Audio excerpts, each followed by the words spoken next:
অনুর ঘুম ভেঙে গেছে অনেক আগেই। ইচ্ছা করেই বিছানায় পড়েছিল, কিন্তু এখন আর ভালো লাগছে না। খিদে পেয়েছে অনেক। মনে হচ্ছে পেটের ভিতর ইঁদুর দৌড়াদৌড়ি করছে। কালকে থেকে কিছুই খায়নি। অনু পাশে তাকায় শ্রেয়ান আছে কিনা দেখার জন্য। পুরো রুমে কোথাও শ্রেয়ান নেই। ওয়াশরুমের দরজাটাও খুলে রাখা, ভিতরে কেউ নেই বোঝাই যাচ্ছে। অনু ফ্রেশ হয়ে নেয়, একটা কালো রঙের টি শার্ট আর তার সাথে প্লাজো পরেছে। অনু এমনিতেই এসব পরে না, তবে আজকে মনে হলো এটাই পরবে। পটাপট নিচে নেমে এসেছে। কিচেনে যাবে তখনই মেইন দরজাটার দিকে চোখ যায়। পুরো বাড়িতে শ্রেয়ান কোথাও নেই। অনু চাইলেই যেতে পারবে এখন, এই ভেবে দরজা খোলার জন্য যায়। প্রতিবারের মতো এবারও ব্যর্থ হলো পালাতে। দরজাটা বাহির থেকে লক করা ছিল। অনু আর কিছু ভাবল না, চলে যায় কিচেনের দিকে। ফ্রিজ খুলে কোনো খাবার রাখা আছে কিনা দেখল, কোথাও কিছু নেই। নিজেকেই রান্না করতে হবে। এই মুহূর্তে মিনু আন্টিকে খুব মিস করছে অনু। ফোন দিয়ে জানিয়েছিলেন তিনি শ্রেয়ানের আম্মুর সাথেই আছেন। এখন এখানে থাকলে অনুকে আর কষ্ট করে রান্না করতে হতো না। অন্য রান্না করছিল, হঠাৎ মনে হলো কেউ তার পাশে এসে দাঁড়িয়েছে। পাশ ফিরে তাকাতেই শ্রেয়ানকে দেখতে পায়।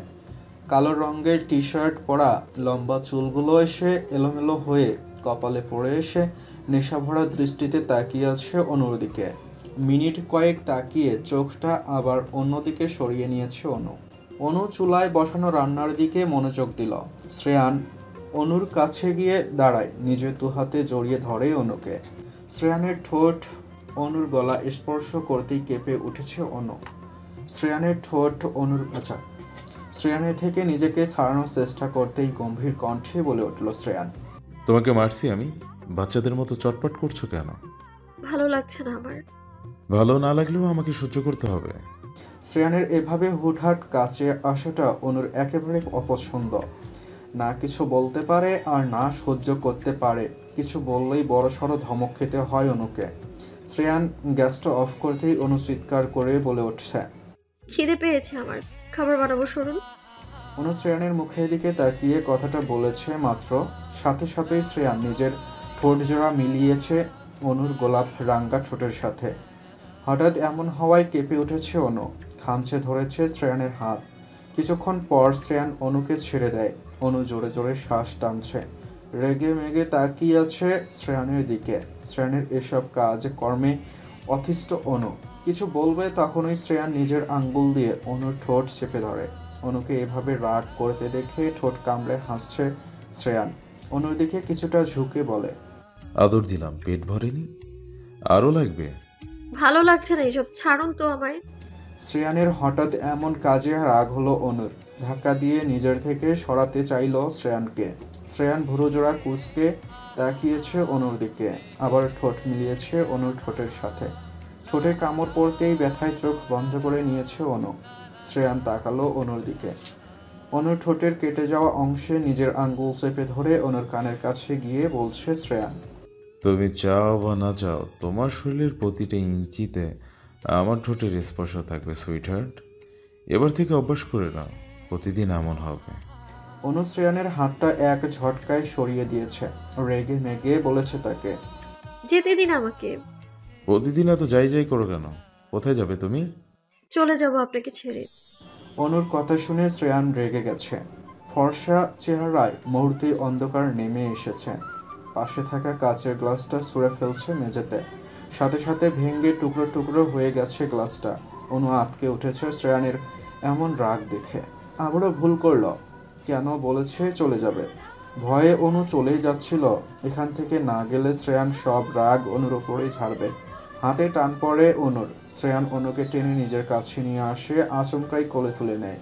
পড়ে যাবে ভেবে অনু শক্ত করে জড়িয়ে ধরে শ্রেয়ানের গলা। শ্রেয়ান ভ্রু কুঁচকে তাকিয়ে আছে অনুর দিকে।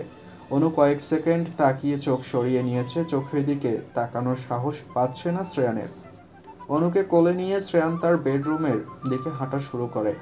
শ্রেয়ান আর অনুকে যেতে দেখে শিরও কোথা থেকে বেরিয়ে এসে তাদের পিছু পিছু রুম পর্যন্ত এসেছে।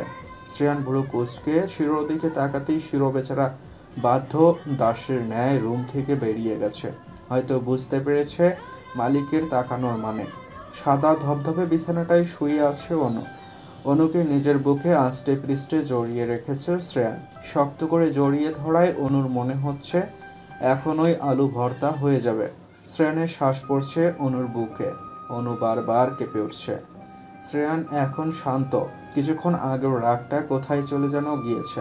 অস্থির লাগছে খুব। অনুকে হারানোর ভয় পাচ্ছে শ্রেয়ান। এই মেয়েটা কেন বোঝে না শ্রেয়ান তাকে ভালোবাসে, নিজের কাছে চায় সবসময়। নিজের অজান্তেই শ্রেয়ানের ঘন চুলের ভাঁজে অনু নিজের হাতটা রেখেছে। অনু ছোঁয়া পেয়ে শ্রেয়ান আরও শক্ত করে জড়িয়ে ধরেছে অনুকে। বিড়বিড় করেই বলছে, ছেড়ে যেও না অনু, মরে যাব আমি। তোমাকে ছাড়া নিঃশ্বাস নিতে কষ্ট হয় আমার। অনু শুনতে পেয়েছে শ্রেয়ানের কথা। ভিতরটা কেমন করে উঠছে সাথে সাথেই। শ্রেয়ান কি তাহলে অনুকে ভালোবাসে? তাহলে নিজের মুখে বলেনি কেন কোনোদিন? ওভাবে ভয় দেখিয়ে বা বিয়েতে রাজি করালো কেন? মন থেকে অনুকে নিজের করে চাইলে কি সে ফিরিয়ে দিত? শ্রেয়ান যদি একবার নিজের মুখে ভালোবাসার কথাটা বলতো। কিন্তু শ্রেয়ান তো অনুকে কষ্ট দেয়। ভালোবাসলে কি কষ্ট দেওয়া যায়? তবুও অনুর মনে প্রশ্ন জাগে, এই মানুষটা কি অনুর মতো করেই তাকে ভালোবাসে? জিজ্ঞেস করে দেখবে একবার। ভালোবাসেন আমায়? প্রতিউত্তর করল না শ্রেয়ান। অনুর কথা কানে আসতেই চট করে উঠে বসে। গটগট করে হেঁটে বেরিয়ে যায় রুম থেকে। অনু তাকিয়ে আছে শ্রেয়ানের যাওয়ার দিকে। সে কি দেখতে এতই খারাপ? ভালোবাসা যায় না তাকে?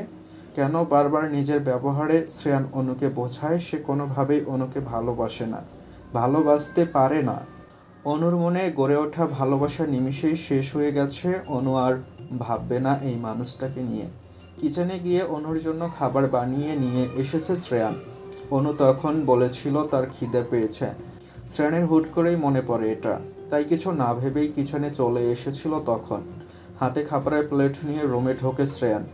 শ্রেয়ানকে আসতে দেখে গায়ে জড়িয়ে রাখা ব্ল্যাঙ্কেটটা দিয়ে অনু নিজের মুখ পর্যন্ত ঢেকে নিয়েছে। শব্দ করে বেড সাইড টেবিলটাতে খাবারের প্লেট রেখে বেরিয়ে গেছে রুম থেকে। অনু মুখের ওপর থেকে ব্ল্যাঙ্কেট সরিয়ে দেখার চেষ্টা করে শ্রেয়ান কি রেখে গেছে। খাবার দেখেই অনুর খিদে দ্বিগুণ বেড়ে গেছে। প্রথমে ভেবেছিল খাবে না এই পাষাণ মানুষের বানানো খাবার, কিন্তু লোভ সামলাতে পারল না অনু। খাবারের প্লেটটা হাতে নিয়েছে। দরজার আড়াল থেকে একজন দাঁড়িয়ে দেখছে সবটা। অনুর কাজে হাসতেছে। অনুর মাথায় ভূত চেপেছে, বাংলাদেশে ফিরে যাবে। নিজের বাড়ির সবাইকে দেখতে ইচ্ছে করছে খুব। শ্রেয়ান অনুকে চায় না, তার এখানে থেকে লাভ কি? এই মানুষটার প্রতি অনুর অনেক রাগ, পাহাড় সমান অভিমান। অনু থাকবে না এখানে, আজকেই চলে যাবে নিজের চেনা দেশে, চেনা মানুষদের কাছে। কিন্তু যাওয়ার আগে কি তার প্রিয় মামুনি আর মিনু আন্টিকে দেখে যাবে না অনু? রুমে অনু ছাড়া আর কেউ নেই। শ্রেয়ান হয়তো কাজ করছে। এই সময়টাতে স্টাডি রুমেই থাকে অনু।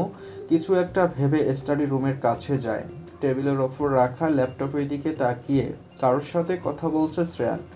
অনু একবার শ্রেয়ানকে দেখলো ভালো করে, কিন্তু এখান থেকে শুধুই পিছন দিকটা দেখা যাচ্ছে। শত চেষ্টা করেও শ্রেয়ানের মুখ দেখতে ব্যর্থ হয় অনু। যাওয়ার আগে কি চৌধুরী সাহেবকে দেখে যেতে পারবে না? অনুর কেন যেন কষ্ট হচ্ছে খুব। মনের মাঝে দোটানা করছে। এক মন বলছে শ্রেয়ানের কাছে থেকে যেতে। যাই হয়ে যাক, ভালো না বাসুক, শ্রেয়ান অনুর কোনো ক্ষতি হতে দেবে না কখনোই। আরেক মন বলছে যত তাড়াতাড়ি সম্ভব এখান থেকে চলে যা। এমন বন্দি জীবন কাটাতে কারোই বা ভালো লাগে?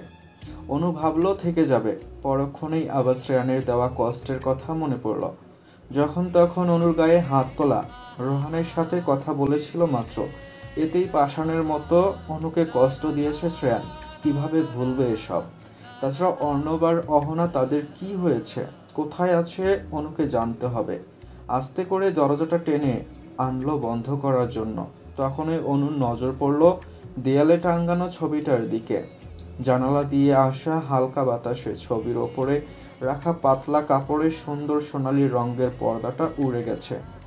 অনু অবাক হলো ছবিটা দেখে। এটা তো অনুর ছবি। লাল ড্রেস পরা ছবিটা দেখে অনুর বুঝতে দেরি হয়নি এটা কলেজের কোনো প্রোগ্রামের চলা ছবি। কিন্তু এত আগের ছবি শ্রেয়ানের কাছে, শ্রেয়ানের দেয়াল আসলো কিভাবে? আগেও এখানে এসেছে, তবে চোখে পড়েনি ছবিটা। এত কিছু না ভেবে এই সুযোগে অনুকে যেতে হবে। দরজাটা বাহির থেকে লক করে তাড়াতাড়ি নিজের রুমে চলে যায় অনু। কাপড় চোপড় কিছুই গোছানো নেই, এখন গোছাতে গেলেও অনেকটা সময় দরকার। অনুর পরনে থাকা টি শার্ট প্লাজো চেঞ্জ করে একটা লং টপস পরেছে, তার উপর ডেমিন জ্যাকেট, বিছানায় পড়ে থাকা সাদা আর কালো রঙের স্কার্ফটা তুলে মাথায় দিয়েছে। সেদিন ব্যাগের মধ্যে দরকারিও সব কাগজপত্র আর পাসপোর্ট নিয়েছিল, এখন আর খুঁজে বের করতে হবে না। অনু এদিক সেদিক তাকিয়ে ব্যাগটা খুঁজল, পেয়েও গেল। হাতে নিয়ে পটাপট নিচে চলে এসেছে। অনু মেইন ডোরের সামনে এসে দাঁড়িয়েছে। কোনো এক অদ্ভুত টান অনু অনুভব করল, সাথে সাথে পাজোড়া আটকে গেছে তার। দরজা খুলেও বাহিরে যাওয়ার সাহস পাচ্ছে না। ঘুরে তাকায় বাড়িটার দিকে, ভালো করে দেখে নেয় পুরো বাড়িটা। অনুর খুব কষ্ট হচ্ছে সব কিছু ছেড়ে ছুড়ে চলে যেতে। শ্রেয়ান হয়তো এত সময়ে বুঝে গেছে অনু ইচ্ছে করেই দরজাটা লক করে এসেছে পালিয়ে যাবে বলে। দরজাটা ধাক্কানোর শব্দ পাচ্ছে অনু, সাথে শ্রেয়ানের চিৎকার। আর বেশি সময় দাঁড়িয়ে থাকলে হবে না, পরে দেখা যাবে শ্রেয়ান দরজাটাই ভেঙে দিয়েছে। অনু এদিক সেদিক তাকিয়ে কাউকে খুঁজে চলছে। জানালার পর্দা, সোফার পেছনে সব জায়গাতেই খুঁজল, কিন্তু শিরোকে কোথাও পেল না অনু। শিরোকে দেখার এক আকাশ ইচ্ছা নিয়েই অনু চলে যাচ্ছিল, হঠাৎই কোথা থেকে দৌড়ে এসে শিরো অনুর পায়ের কাছে বসে পড়ে। অনু হাসে, নিচু হয়ে শিরোর শরীরে হাত বুলিয়ে দেয়। শিরোকে নিজের দিকে তাকাতে বলে অনু। শিরো বাধ্য বাচ্চাটির মতো অনুর কথা মতো তার দিকে তাকায়। শিরোর এমন বোকা বোকা চাহনি দেখে চিন্তার মাঝেও অনুর হাসি পাচ্ছে।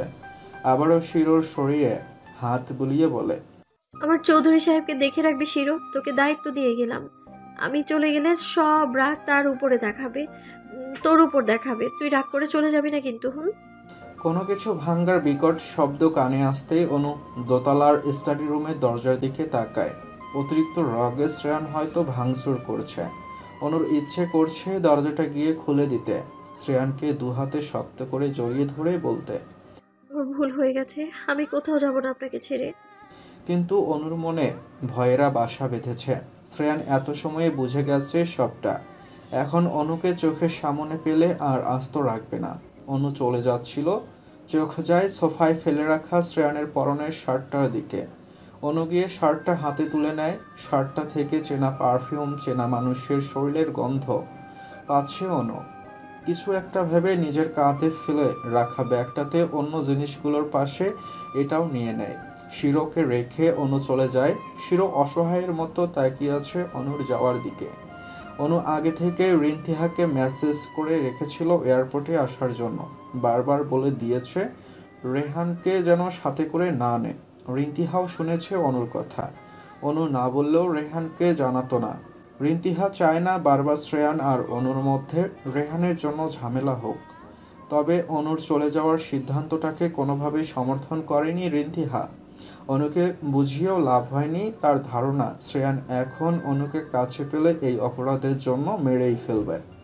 রিন্তিহার খুব কষ্ট হচ্ছে অনু চলে যাবে বলে। আর কোনোদিন দেখা হবে, আদৌ দেখা হবে কিনা এটাও জানে না। অনুরও খুব কষ্ট হচ্ছে, আসার সময় একটাবার প্রিয় মানুষগুলোর মুখও দেখে আসতে পারলো না। রিন্তিহাকে সবসময় মিস করবে অনু। এইখান থেকে যাচ্ছে ঠিকই, তবে বাড়িতে যে অনুর জন্য কি অপেক্ষা করছে সে নিজেও জানে না। রিন্তিহার থেকে বিদায় নিয়ে অনু চলে যায়। লম্বা জার্নি শেষ করে অনু আবারও ফিরে এসেছে তার অতি পরিচিত সবুজে ঘেরা বাংলাদেশে। বাংলাদেশের মাটিতে পা রাখতেই অনুর মনটা ভালো হয়ে গেছে, তবে ভেতরে ভেতরে চিন্তা হচ্ছে খুব। বাড়ির সবাই অনুকে দেখলে কি রিয়্যাক্ট করবে বুঝতে পারছে না। শ্রেয়ানের ওপর অনুর রাগ, অভিমান, ঘৃণা যাই থাকুক, এখন মানুষটার জন্য খুব কষ্ট হচ্ছে। ছুটে চলে যেতে ইচ্ছে করছে শ্রেয়ানের কাছে। অন্ধকার রুমে মেঝেতে হাত পা ছড়িয়ে বসে আছে শ্রেয়ান, মাথাটা খাটের সাথে হেলান দিয়ে রেখেছে। ঘরে জিনিসপত্র সব ছড়িয়ে ছিটিয়ে পড়ে আছে চারদিকে। মনে হচ্ছে একটু আগেই এখানে ঘূর্ণিঝড় বয়ে গেছে।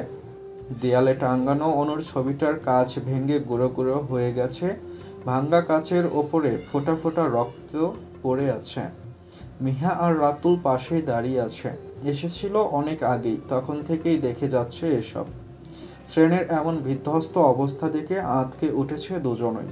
শ্রেয়ানের রাগ কেমন এটা জানলেও শ্রেয়ানকে এভাবে আগে কখনোই দেখেনি রাতুল আর মিহা কেউই।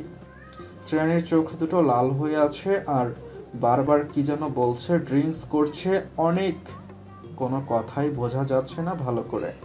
হাত বেয়ে রক্ত গড়িয়ে পড়ছে। মিহা পাশে এসে বারবার বলছে হাত ব্যান্ডেজ করে দিতে, কিন্তু শ্রেয়ান শুনল না কারোর কথা। চিৎকার দিয়ে বেরিয়ে যেতে বলেছে দুজনকে। মিহা আর রাতুল বেরিয়ে গেছে, তবে শ্রেয়ানকে ছেড়ে যাবে না। এই সময়টাতে শ্রেয়ানকে সামলানো দরকার, পরে দেখা যাবে নিজেই ক্ষতি করে বসে আছে। শিরো জানালার পর্দার আড়ালে চুপটি করে বসে আছে। শ্রেয়ান হাত দিয়ে শিরোকে ডাকে, সাথে সাথেই শিরো চলে এসেছে শ্রেয়ানের কাছে। রক্তমাখা কাপা কাপা হাতটা দিয়ে শ্রেয়ানের শিরোর শরীর স্পর্শ করে বলে, তুই আমার অনুকে আটকালি না কেন শিরো? বলেছিলাম না দেখে রাখতে। এখন আমি কোথায় খুঁজবো ওকে? শিরো কি আর বুঝে শ্রেয়ানের কথা, তাকিয়ে আসছে শ্রেয়ানের দিকে। শ্রেয়ানের ক্লান্ত লাগছে খুব, দম বন্ধ লাগছে। কোথায় গেল অনু? মেঝেতে পড়ে থাকা অনুর ছবিটার দিকে কিছু সময় তাকায়, নিজের মাথাটা খাটের সাথে এলিয়ে দিয়ে বিড়বিড় করে বলে, তুমি জানো না, তোমার অজান্তেই তুমি আমার শ্বাসে, হৃদে, অস্তিত্বে মিশে গেছো। আমি চাইলেও তোমাকে ভুলতে পারবো না অনু। কেন ছেড়ে গেলে আমাকে? কেন পোড়াচ্ছ এভাবে? আর নিতে পারছে না শ্রেয়ান। যেদিকেই তাকাচ্ছে অনুকে দেখতে পারছে। অনুকে ছাড়া সবটা কেমন অন্ধকার লাগছে। উঠে গিয়ে বিছানায় ধপ করে বসে পড়ে, চোখ বুঝে নেয়। বাড়ির গেটের সামনে দাঁড়িয়ে আছে অনু। অনুদের বাড়িটা দেখতে ঠিক জমিদার বাড়ির মতোই। গ্রামের মধ্যে সব থেকে বড় বাড়ি মনে হয় অনুদেরই। কতদিন পর নিজের চেনা জায়গায় চেনা মানুষদের কাছে ফিরল অনু, কিন্তু গেট পেরিয়ে বাড়িতে ঢোকার সাহস পাচ্ছে না। অনুর বাবা, চাচা আর বাড়ির বাকিরা কি রিয়াক্ট করবে তাকে দেখলে। অনু দ্বিধা দ্বন্দ্বে ভুগছে, ভেতরে যাবে কি না যাবে না এই নিয়ে। অনেক সময় ভাবল অনু, মন বলছে ভেতরে গেলেই কোনো বড়সড় ঝামেলা হবে। এই ভেবে আবার ফিরে যাচ্ছিল।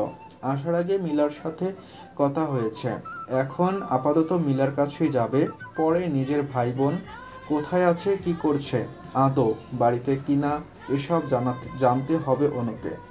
অনু ফিরে যাচ্ছিল, তখনই সামনে তাকাতেই ধাক্কা লাগে কারোর সাথে। হাতে থাকা ব্যাগটা মাটিতে পড়ে গেছে, ধুলোবালিতে গড়াগড়ি খাচ্ছে সেটা। বিরক্তি নিয়ে ব্যাগটা তুলে অনু তাকায় সামনে থাকা মানুষটির দিকে। ছাব্বির ভাই দাঁড়িয়ে আছে পাশে। অহনার বয়সী একটা মেয়ে, সাজগোজে মনে হচ্ছে নতুন বউ। সাব্বিরের পাশে অহনার জায়গায় অন্য একটা মেয়েকে দেখে অবাক হলো অনু। সাব্বিরের সাথে তো তার আপুইর বিয়ের কথা ঠিক হয়েছিল, এতদিনে বিয়ে হয়ে যাওয়ারও কথা। তাহলে এই অপরিচিত মেয়েটাকে সাব্বির ভাইয়ের পাশেই বা কেন দাঁড়িয়ে আছে? সাব্বির অনুকে দেখে প্রশ্ন করে, কেমন আছো অনু? অনু উত্তর দিল না। সাব্বিরের কথার কৌতূহল নিয়ে তাকিয়ে আছে সাব্বিরের পাশে থাকা মেয়েটির দিকে। অনুর মনে প্রশ্ন জাগছে, মেয়েটা কি সাব্বিরের বউ? সাব্বির হয়তো বুঝলো অনুর তাকানোর মানে। পাশে দাঁড়িয়ে থাকা মেয়েটিকে দেখিয়ে অনুকে আবারও বলল, ওর নাম রিমি, তোমার ভাবি। আমাদের বিয়ে 2 মাস হতে চললো। কি? এটা কি সত্যি? সাব্বির মলিন হেসে উত্তর দেয় অনুর কথার। সবকিছু পাল্টে গেছে অনু, তুমি ছিলে না তাই জানো না কিছুই। এই তো আসলে, এবার নিজের চোখে দেখবে সবার পরিবর্তন। অনু বুঝলো না সাব্বিরের কথার মানে। সাব্বির চলে গেছে অনুর সাথে কথা শেষ করেই। অনু তাকিয়ে আছে তাদের যাওয়ার দিকে। অহনা যে ছোটবেলা থেকেই সাব্বিরকে পছন্দ করে এটা জানে অনু। কিভাবে পারলো সাব্বির অন্য একটা মেয়েকে বিয়ে করতে? অহনা নিশ্চয়ই কষ্ট পেয়েছে এসবে। যাওয়ার আগে আবারও বাড়ির দিকে তাকায় অনু। কেউ একজন ছুটে আসছে বাড়ির গেটের দিক থেকে। অনু থেমে যায়। তার কাছের মানুষটিকে দেখে অহনা দৌড়ে এসে জড়িয়ে ধরে বোনকে। অহনাকে দেখা মাত্রই অনুর কান্না চলে এসেছে। কতদিন পরে সামনে থেকে দেখলো নিজের বোনকে। অহনাকে দেখে অনুর ভয় কমেছে কিছুটা। অহনা ঠিক আছে, বাড়িতেই আছে, এটা দেখে মনে মনে শান্তি পাচ্ছে অনু। অনুকে কিছু বলার সুযোগ না দিয়েই অহনা বলে, তুই এখানে কেন এসেছিস অনু? চলে যা এখান থেকে। আব্বু তোকে চোখের সামনে পেলে কি করবেন বুঝতে পারছিস? আমি কত টেনশনে ছিলাম জানো? তোমরা বারবার তোমাদের ফোন দিয়ে গিয়েছি আমি, কিন্তু কাউকেই পাইনি। তোর সাথে কথা বলছিলাম, এটা আব্বু দেখে নিয়েছিলেন। তুই কোথায় আছিস জানতে চাইলে বলিনি কিছুই, এর জন্য ফোনটাও নিয়ে গেছে। সব কথা পরে হবে, এখন এখান থেকে চলে যাও অনু। হ্যাঁ আমি চলে যাচ্ছি। তুমি ঠিক আছো তো আপুই? ভাইয়া কোথায়? আমি ভাইয়ের সাথে দেখা করতে চাই। ভাইয়াকে আব্বু আর চাচ্চু বাড়ি থেকে বের করে দিয়েছে অনু। 2 মাস হলো ভাইয়া কোথায় আছে কি করছে কিছুই জানি না আমি। কি বলছো এসব? আমাকে নিতে ভাইয়া একবার এসেছিল, কম ঝামেলা হয়নি তখন। মামা না থাকলে রক্তারক্তি হয়ে যেত। অহনা অনুর হাত ধরে নিজের কাছে টেনে আনে, কপালে চুমু দেয়। অনুকে চলে যেতে বলে আবারও। অনুও বুঝতে পারে সবটা। অহনার ভয়ের যথেষ্ট কারণ আছে।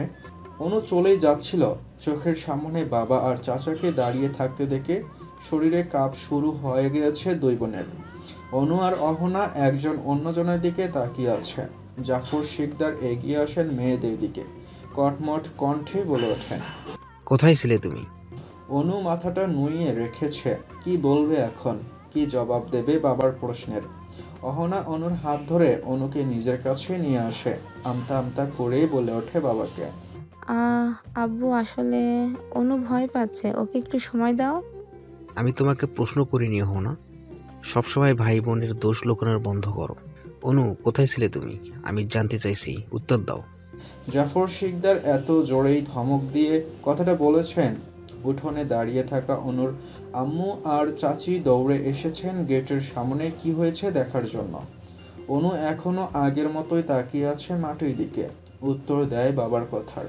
কানাডায় ছিলাম আব্বু। কি করে এসেছো সেখান থেকে? কেনই বা গিয়েছিলে? আমার মান সম্মান ধুলোয় মিশিয়ে দিয়ে তোমাদের শান্তি হয়নি? কেন আবার ফিরে এসেছো এখানে? আমার মরা মুখ দেখার জন্য? বাবার মুখে এমন কথা শুনে অনুর বুকের ভেতরটা কেঁপে উঠেছে, চোখ দিয়ে পানি পড়ছে অবিরত। আফসোস হচ্ছে খুব, কেন এত পাকনামো করেছিল, কেন বাড়ি ছেড়ে চলে গিয়েছিল সেদিন। ভুল না করলে আজকে এমন দিন আসতো না। অনু চারদিকে চোখ বুলিয়ে একবার সবাইকে দেখে নিল। রুমি বেগম নির্বাক দৃষ্টিতে তাকিয়ে আছেন মেয়ের দিকে, চোখের কোণে পানি জমেছে তার। অনুর খুব খারাপ লাগলো মায়ের চোখে পানি দেখে। সবার কষ্টের কারণ হতে চায়নি সে। এখান থেকে চলে যাবে আর সামনে আসবে না কারোর। অনু চলে যেতে চাইলে জাফর শিকদার বাধা দেন। হাত ধরে এক প্রকার টেনে হিঁচড়ে অনুকে রুমে নিয়ে যান। পিছু পিছু বাকি সবাই আসে। ঘড়ির কাঁটায় রাত 12টা ছুঁই ছুঁই। শ্রেয়ান এখনো বাড়িই বসে আছে।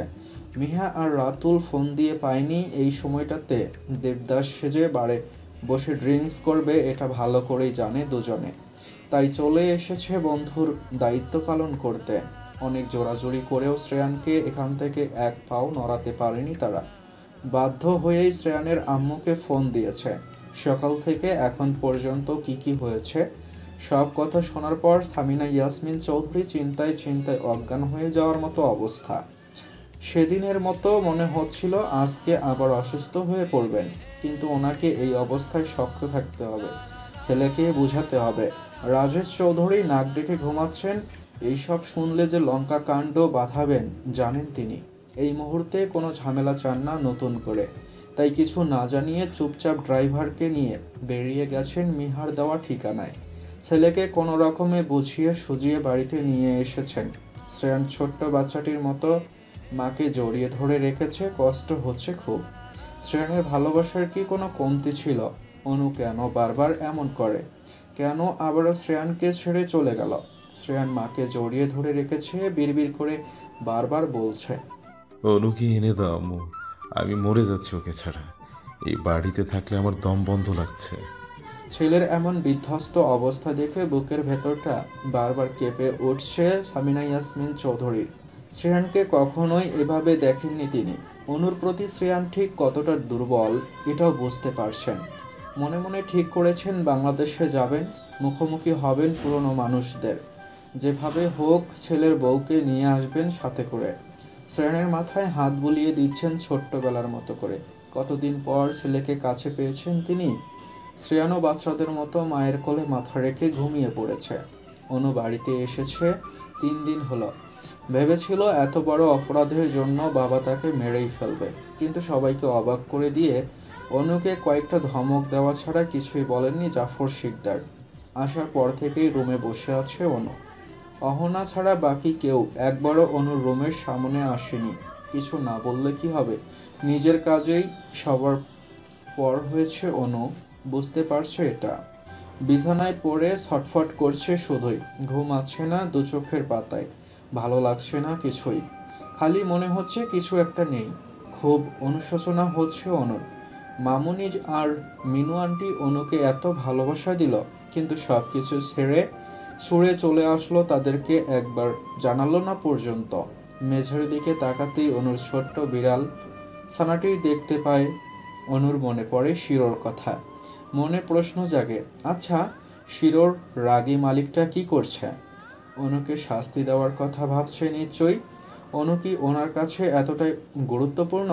কানাডা থেকে এখানে চলে আসবেন অনুর জন্য?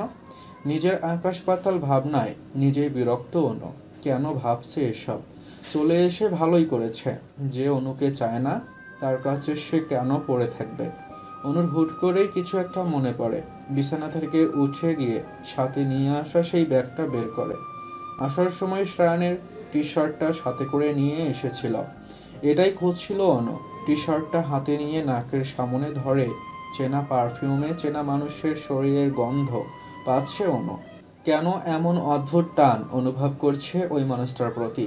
অনুর তৃষ্ণার্ত চোখজোড়া বারবার ওই মানুষটাকেই দেখতে চাইছে কেন? হঠাৎ দরজা খোলার আওয়াজে কানে আসতেই অনু টি শার্টটা লুকিয়ে নেয়।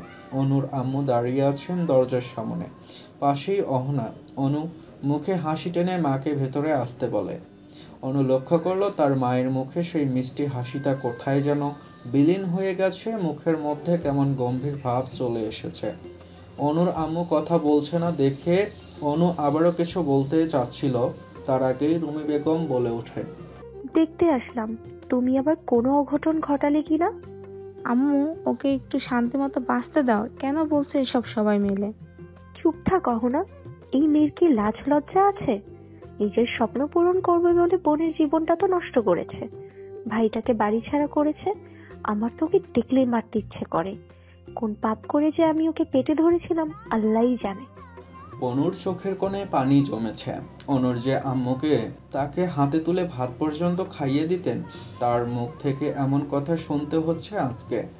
সত্যি তো অনুর জন্য সবার ক্ষতি হয়েছে। এই রাগ দেখানোটা স্বাভাবিক, মেরে ফেলেনি ওই অনেক, কিন্তু অনুর জন্য তার আপুয়ের জীবন নষ্ট হলো কিভাবে?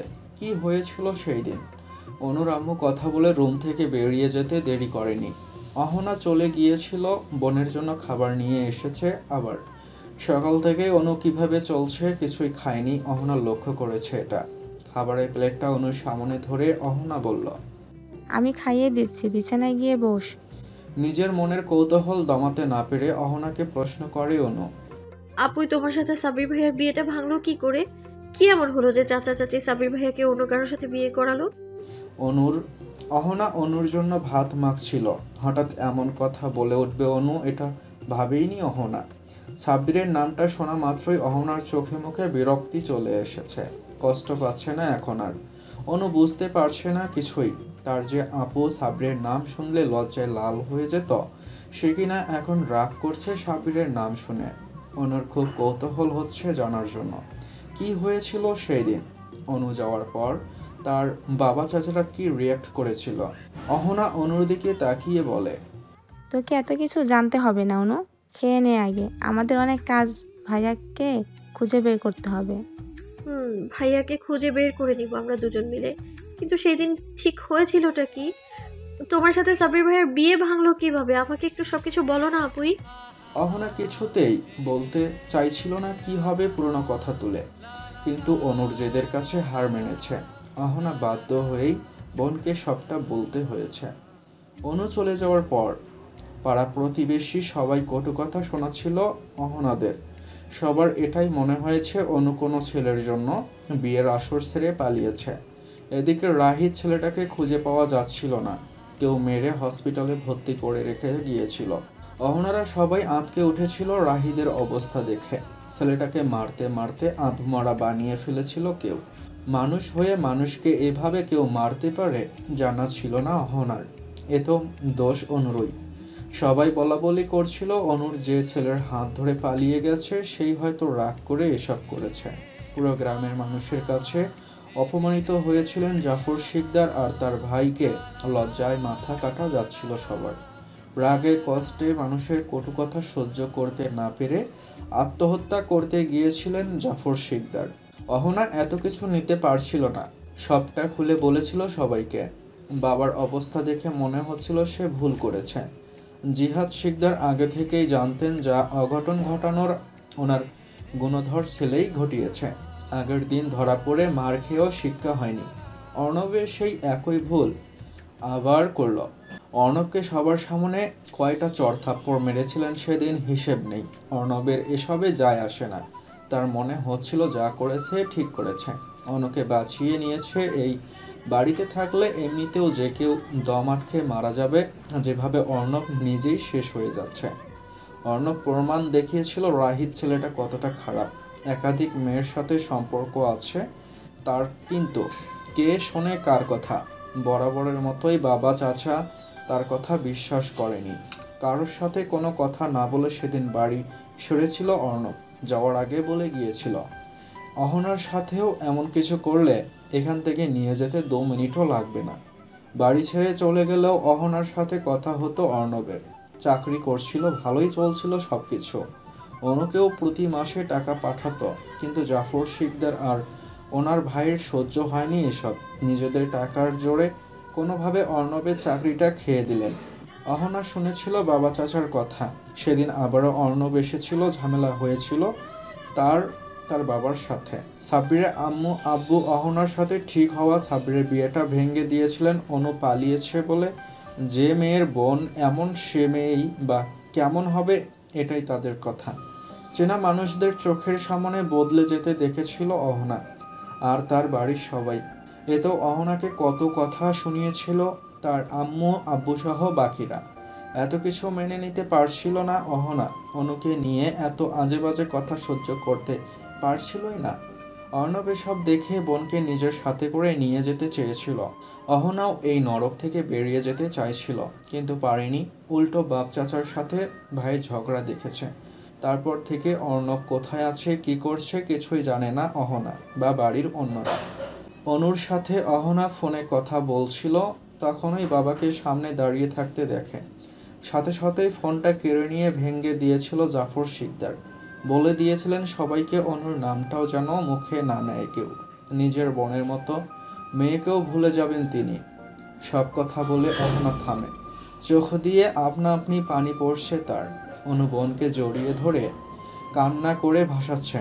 এত কিছু হয়ে গেছে তার জন্য, আর সে কত আনন্দে ঘুরে বেরিয়েছে এতদিন। সব কিছুর জন্য অনুই দায়ী। মরে যেতে ইচ্ছে করছে তার।